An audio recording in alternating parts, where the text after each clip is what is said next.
Hay una esperanza para el mundo hoy. Hay una esperanza para el mundo hoy. Es una luz que puede olvidar. Iglesia Esperanza en Él. Los esperamos en nuestras reuniones cada domingo a las 11 de la mañana. Los invitamos a compartir un nuevo tiempo junto a la palabra de Dios. Vamos a ver qué es lo que el Señor está haciendo, un panorama de el plan que el Señor ha entregado, la visión, la misión respecto a lo que tenemos que hacer como iglesia. Y para respaldar todo esto, qué mejor que la palabra del Señor. Así que vamos a orar antes de comenzar. Ahí donde están, por favor, acompáñenme en oración. Padre bueno, estamos agradecidos contigo, pues nos congregas en tu nombre y tienes palabra para nosotros. Tú has apartado una porción para que sea de bendición para tu pueblo, para que nuestro corazón se deleite en ti y podamos estar atentos a lo que tú tienes para nosotros. Permite como hijos tuyos podamos entender tu palabra, tu llamado, el don que nos has dado, el ministerio al que nos llamas y cómo debemos afrontar, Señor, el llamado que tienes para nuestra vida. Hacerlo con alegría, con gozo, con prontitud, Señor, para servir en la iglesia por la cual tú diste tu vida. Te bendecimos, Señor. Amén. Tomen asiento, por favor. Abran sus Biblias en Hechos capítulo 6. Vamos a leer los 7 primeros versículos de Hechos capítulo 6 y vamos a entender qué es lo que el Señor quiere para nosotros en esta mañana. He llamado la prédica de hoy, la he puesto como título, Es tiempo de servir. Pues en realidad es tiempo de servir para todos nosotros. El Señor quiere que nosotros comencemos a ser ovejas que caminen en el camino que Él ha separado, que vayamos creciendo, que vayamos entendiendo y que veamos que el Señor quiere obrar a través de nosotros.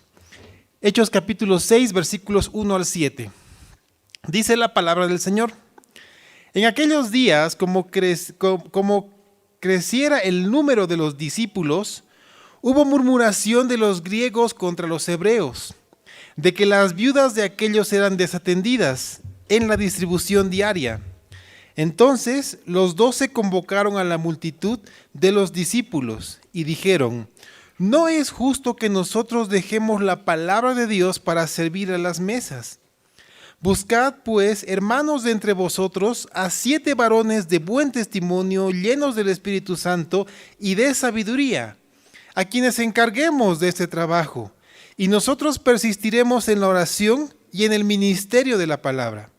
Agradó la propuesta a toda la multitud, y eligieron a Esteban, varón lleno de fe y del Espíritu Santo, a Felipe, a Prócoro, a Nicanor, a Timón, a Parmenas y a Nicolás, prosélito de Antioquía, a los cuales presentaron ante los apóstoles, quienes orando les impusieron las manos, y crecía la palabra del Señor, y el número de los discípulos se multiplicaba grandemente en Jerusalén.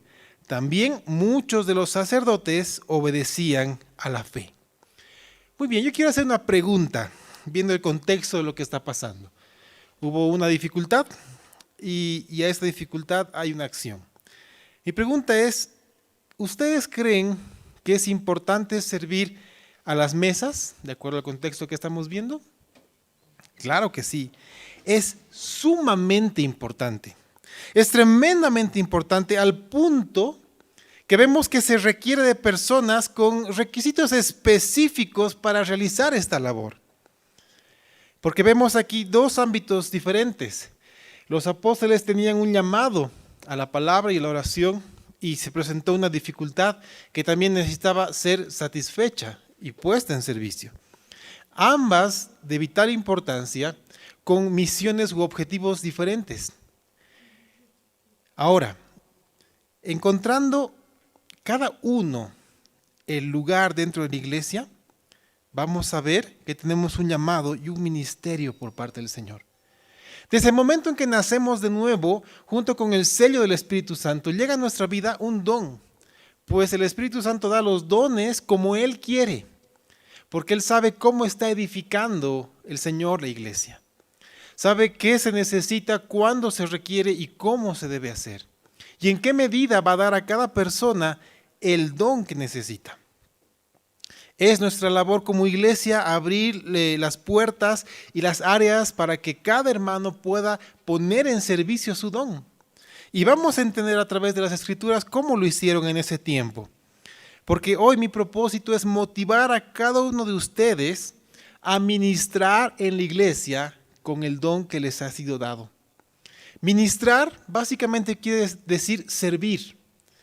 Así que quiero animar a cada uno de ustedes a que puedan servir con alegría, con gozo, con el don que les ha sido dado. Yo les garantizo, pues la palabra lo garantiza, que por lo menos tenemos un don. Por lo menos. Pero también vemos que hay más dones que podemos tener en nuestra vida y ejercerlos. Así que veamos qué es lo que pasó en este tiempo. Se presentó la necesidad, porque había, como iba creciendo el número de los discípulos, vemos que en cuestión de días del discurso de Pedro, miles de personas se añadieron a la iglesia. Y esta iglesia que nació estaba en Jerusalén.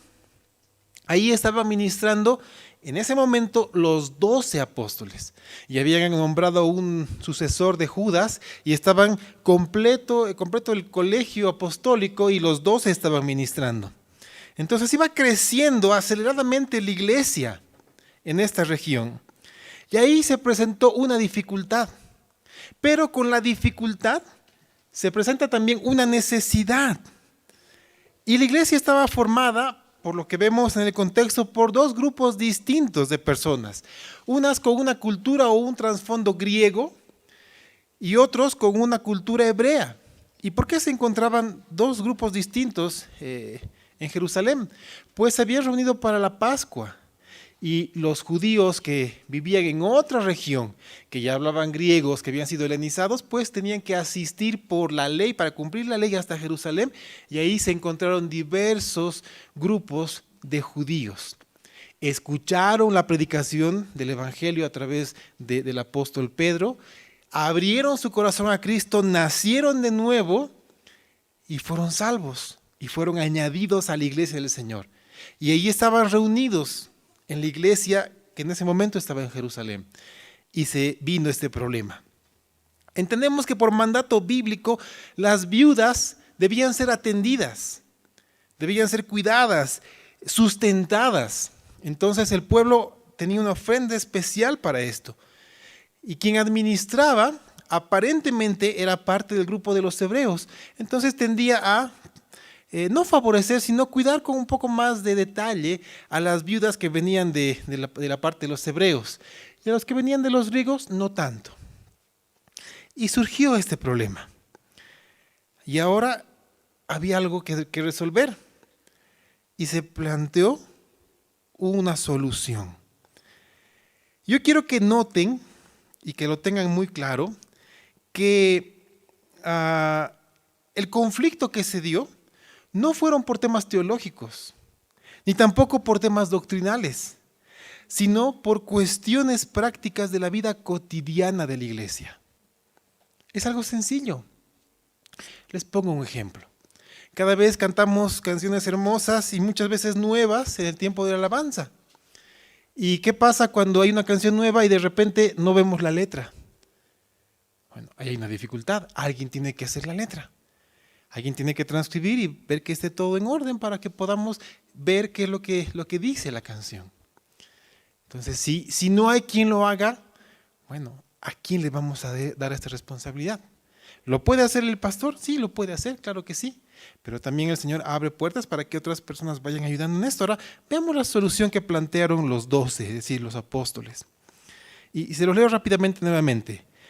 Los 12 convocaron a la multitud y les dijeron: no es justo que nosotros dejemos la palabra de Dios para servir a las mesas. Buscad pues, hermanos, de entre vosotros a 7 varones de buen testimonio, llenos del Espíritu Santo y de sabiduría, a quienes encarguemos de este trabajo. Ellos convocaron a la reunión y plantearon la posible solución a la necesidad que se presentó. Ahora, ¿cuál es el argumento que ellos exponen? Ellos, literalmente, si tradujéramos de manera llana y literal, más o menos lo que dicen es: no conviene que nosotros dejemos de atender la enseñanza de la palabra de Dios. No conviene. Y no conviene que dejemos la palabra para ocuparnos en administrar la ofrenda para las viudas. Entonces fue traducido como no es justo. Está bien, pero si ponemos las palabras correctas, entendemos con mayor amplitud, no conviene.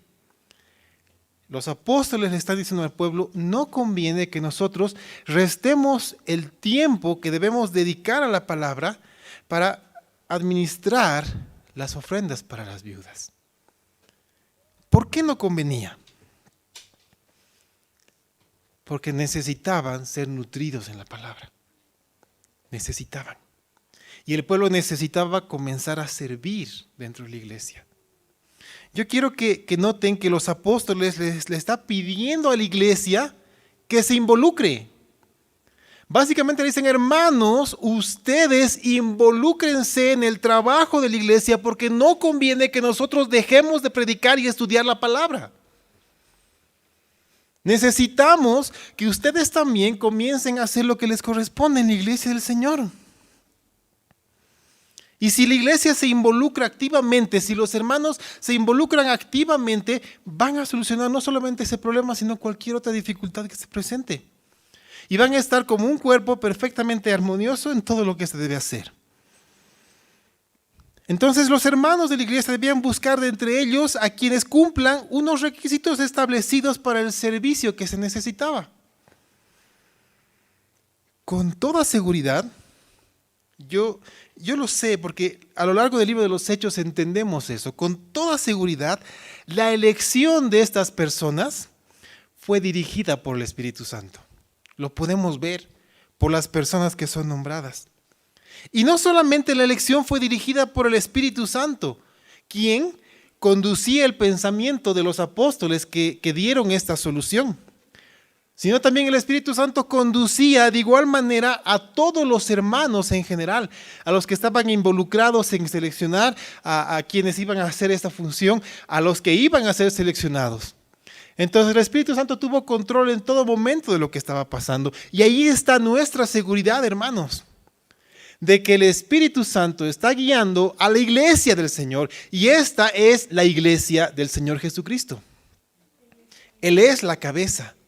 Y Él nos ha dado a su Espíritu Santo para que nos entreguemos por completo a Él en oración y dejar que Él tome el control. Así que confiemos en lo que el Espíritu Santo está haciendo a través del liderazgo y lo que está haciendo a través del pueblo para que la iglesia crezca. Ahora, quiero que noten las 3 condiciones espirituales que se dio. Primero, los apóstoles pidieron que sean hombres de buen testimonio. Ese fue lo primero que dijeron. Busquen a hombres de buen testimonio. ¿Qué quiere decir esto? Quiere decir que eran creyentes, cristianos, que daban ejemplo visible de la obra de Dios en su vida y de la obra de Dios a través de ellos.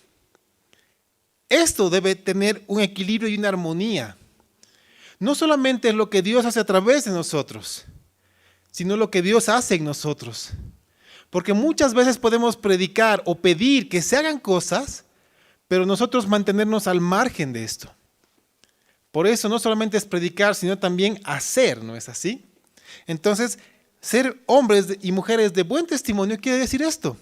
Ver que en la persona está obrando el Señor. Y el Señor está obrando a través de la persona. Son 2 cosas que tienen un equilibrio y una armonía en la vida de un creyente. Y yo les pido que ustedes estén atentos a esto, que ustedes puedan meditar en su vida y hacerse 2 preguntas. ¿Es evidente la obra de Dios en mi vida? ¿Es evidente la obra de Dios a través de mi vida? Y pidamos en oración que el Señor ponga un equilibrio en todo esto. Que nuestro testimonio sea de bendición. Segundo, ¿qué más dijeron los apóstoles? Que sean llenos del Espíritu Santo. Esto es tremendamente importante. ¿Qué quiere decir ser llenos del Espíritu Santo? Es decir, ser creyentes controlados y templados por el Espíritu Santo.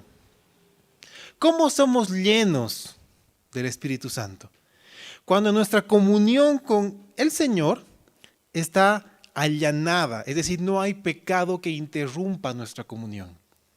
Si hay pecado, debemos confesarlo, arrepentirnos y dejar que el Señor restablezca nuestra relación con Él. Y buscarlo con hambre y sed, y vamos a ir llenando nuestra vida.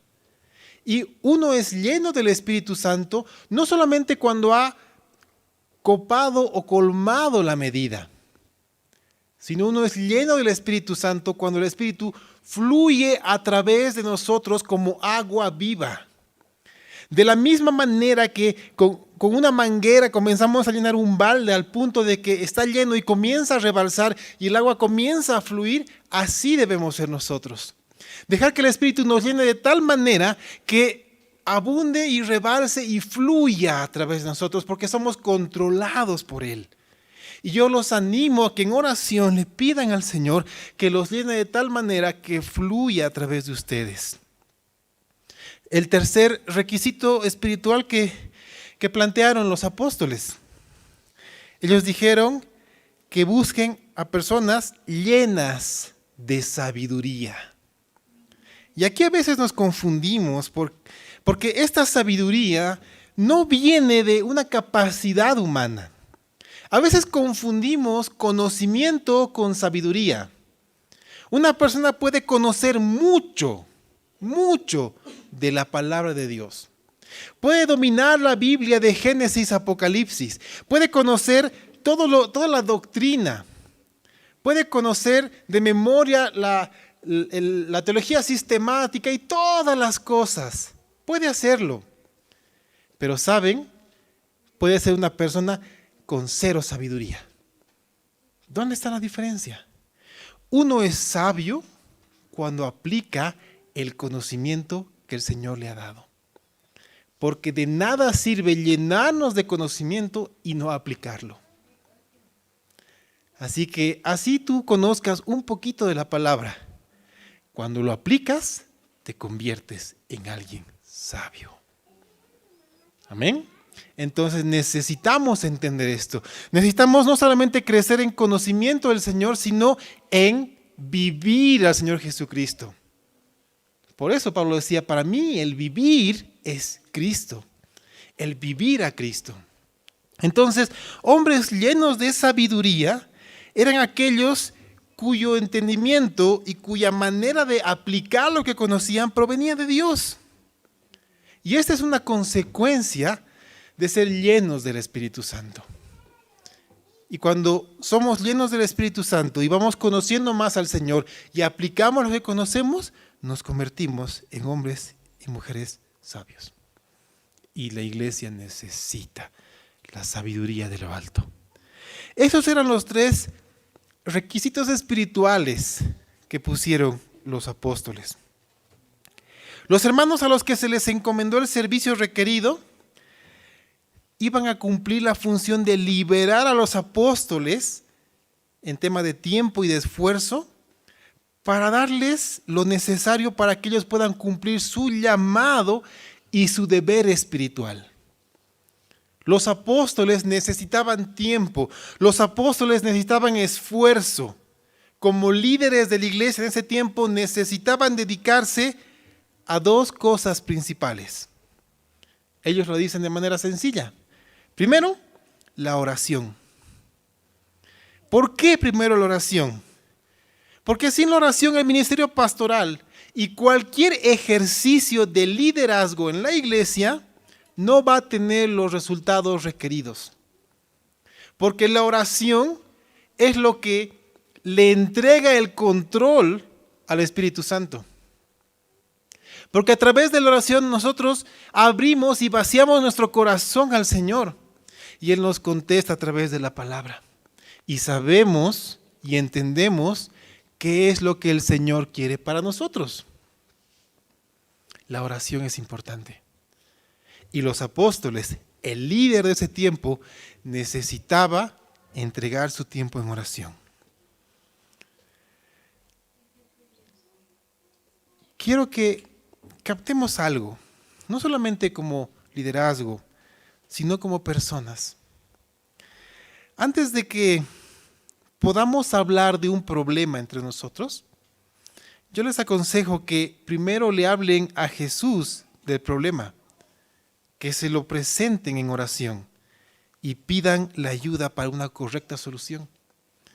Porque si nosotros primero le hablamos al Señor de nuestro problema, Él nos va a dar guía clara. Y así que cuando llegue el tiempo de hablar entre los demás del problema, la solución va a ser más sencilla. Pero generalmente como seres humanos tendemos a hacer al revés. Hablamos del problema, discutimos por el problema, nos peleamos por el problema y cuando no sabemos cómo solucionarlo, recién le pedimos al Señor que intervenga. ¿Cuánto tiempo ganaríamos y cuánto esfuerzo ahorraríamos si hiciéramos las cosas de manera correcta? Se presenta el problema, lo hablamos con el Señor para pedir la solución y después concertamos entre los que son parte del problema. Entonces entendemos la necesidad de la oración. Segundo, pero no menos importante, ellos debían persistir en el ministerio de la palabra. Necesitaban invertir su tiempo en ministrar la palabra. Y este es el segundo pilar del crecimiento dentro de la iglesia. La palabra es fundamental, hermanos. No hay absolutamente nada más efectivo para la edificación del pueblo de Dios como la exposición sistemática de la palabra. Si nosotros leemos la palabra, entendemos la palabra, aplicamos la palabra, es decir, vivimos la palabra, vamos a crecer como hijos de Dios, vamos a crecer como familia, vamos a crecer como iglesia. Entonces la palabra es importantísima. No solamente los domingos, todos los días de nuestra vida. Ustedes necesitan estudiar la palabra todos los días. Esto es lo que va a brindar a la iglesia lo necesario para que seamos enteramente preparados para toda buena obra. Y cuando dice toda buena obra, no hay excepción alguna. Pues no solamente está hablando de toda buena obra dentro de la iglesia, sino también fuera de la iglesia. Ustedes no saben cómo la palabra del Señor capacita para cualquier circunstancia y área de la vida. Y la necesitamos. Entonces vino la elección. Ellos, la iglesia, llevaron delante de los apóstoles a hombres que cumplían esos requisitos. Ellos, es decir, la iglesia, siguió las instrucciones de los apóstoles. Buscaron a las personas dentro de los miembros de la iglesia para que realicen el servicio que se necesitaba. Estos 7 elegidos fueron llevados delante de los apóstoles y quiero que noten lo que los apóstoles hicieron. Ellos tomaron 2 acciones con este grupo de hermanos. Lo primero que hicieron fue orar por ellos. Ahora, ¿qué dijeron? No lo sabemos, pero yo creo que los apóstoles oraron por sabiduría de Dios, para que ellos puedan realizar con diligencia la labor que se les estaba encomendando. Con temor y temblor de entender de que a quien sirven no eran los apóstoles, era el Señor. Y el servicio que nosotros realizamos siempre en primer lugar es para el Señor, para su gloria. Consecuencia de esto, en segundo lugar, servimos al pueblo del Señor para bendición y sobreedificación del pueblo. Entendamos esto, para que nuestro servicio sea con gozo, con alegría, porque tenemos el privilegio de servir a quien dio su vida, para que nosotros tengamos vida y vida en abundancia. Tenemos el privilegio de servir a aquel que resucitó como primicia de todos nosotros, Pues por su muerte tenemos acceso irrestricto al trono de la gracia, al reino de los cielos. Y no solamente al reino de los cielos, a reinar juntamente con Él. ¿Cómo no servir a nuestro Señor con gozo y alegría? ¿Cómo no decir hoy, Señor Jesús, ¿en qué puedo servirte? ¿Qué puedo hacer para poner mi vida a tus pies y darte la gloria en todo tiempo? Despertemos, porque hay mucho, mucho que hacer. Así que los apóstoles oraron por estos hombres. ¿Cuál fue la segunda cosa que hicieron? Dice la palabra que impusieron manos sobre ellos. Y aquí quiero ser claro, porque a veces creemos que imponer manos es un tema que hasta se lo mistifica. A veces se enseña que imponer manos es como que estamos pasando nuestra unción. O estamos poniendo un manto espiritual. No tiene nada que ver con eso, hermanos. Si leemos de manera llana la palabra del Nuevo Testamento respecto a esto, nos damos cuenta, en primer lugar, que la unción ya la tenemos, pues nos la entregó el Espíritu Santo cuando nos bautizó con Él. Ya somos ungidos de Dios. Somos sacerdotes en su casa. Todos nosotros pongamos nuestro oficio a los pies de Cristo. Ahora, esto de imponer manos en realidad es una expresión. Cuando la gente imponía manos, lo que hacía era identificarse con la persona a quien se le ponía las manos. Es como que le decía, yo me identifico contigo. Entiendo y contigo yo sé que la labor va a ser cumplida. Eso es lo que está pasando. Es como decirles que estas personas son una extensión de la iglesia en el servicio encomendado. Reconocemos la obra de Dios en su vida, reconocemos lo que el Señor va a hacer a través de ellos y reconocemos la autoridad que el Señor les ha delegado. Y nos identificamos con ellos. Eso es lo que quiere decir imponer manos. Es sencillo. Ahora quiero que noten el resultado. Y con esto terminamos. El resultado.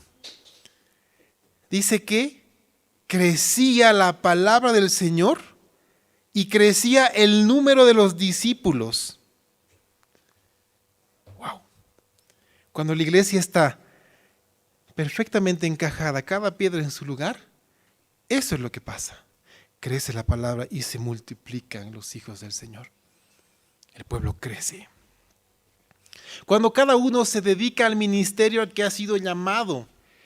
Y cuando hablamos de ministerio, a veces pensamos que solamente los pastores tienen ministerio. No, todos tenemos un ministerio. Todos, sin excepción. Ejerzamos esto. Hermanos, yo quiero que quede grabado lo siguiente en nuestro corazón. Y lo hago a través de un ejemplo. ¿A cuántos les ha pasado que después de estar un largo tiempo sentados o arrodillados, al pararse notaron que una de sus pies o pierna entera estaba adormecida? ¿Les ha pasado? Es molesto, es doloroso y literalmente nos incapacita para movernos. ¿Por qué? Porque hay un miembro nuestro que está entumecido. Y si nos movemos, pues lo hacemos arrastrando el pie con mucha dificultad. Y no podemos hacer nada hasta que ese pie o esa pierna despierte. Hoy, como iglesia, necesitamos despertar a todos los miembros para que comencemos a dar pasos firmes, a movernos a un objetivo: glorificar a nuestro Señor. Bendecir al pueblo del Señor y llevar la palabra para salvación de todos aquellos que no lo conocen. Hermanos, así como frotamos la pierna para que despierte, espiritualmente hablando, frotemos a los miembros de la iglesia para que despertemos todos y nos demos cuenta que el Señor nos está llamando. Es tiempo de servir al Señor para honrarlo. Es tiempo de sobreedificar la iglesia. El tiempo ha llegado. Hoy el Señor nos ha hablado. Hoy el Señor nos va a mostrar qué tiene para nosotros. Amén. Oremos. Señor Jesús, tu iglesia es hermosa, pero la obra que tú has hecho es impresionante. Estamos agradecidos contigo porque nos tomas en cuenta, Señor. Nos haces miembros útiles. Nos haces miembros capacitados para servirte. Señor, queremos hacerlo con todas nuestras fuerzas, en todo lo que tú nos llames a hacer, Señor. Permite que cada uno de mis hermanos pueda en su corazón comprender qué es lo que quieres hacer a través de él, a través de ella. Glorifícate en sus vidas, Padre. Y permite que como iglesia comencemos a dar pasos aún más firmes y que todos juntos podamos despertar y no haya un solo miembro entumecido que evite que nos movamos con libertad, con agilidad y con fuerza. Señor, queremos llegar a cumplir tu propósito. Te lo pedimos con fe, puestos los ojos en ti, Señor Jesús, autor y consumador de esta fe. Amén y amén. Nos encontramos en la ciudad de La Paz, Bolivia. Zona Obrajes, calle 5, número 538, a media cuadra de la avenida 14 de septiembre. Suscríbete. Dios los bendiga. Su padre era carpintero, hasta los 30 años le ayudó. Vino a cambiar a todo el mundo, solo 3 años fue predicador. Él nunca escribió un libro, ni un puesto público ocupó. Solo tenía 33 años, cuando entre 2 ladrones él murió. Todos los hombres que un día vivieron y los ejércitos que un día vendrán nunca cambiarán a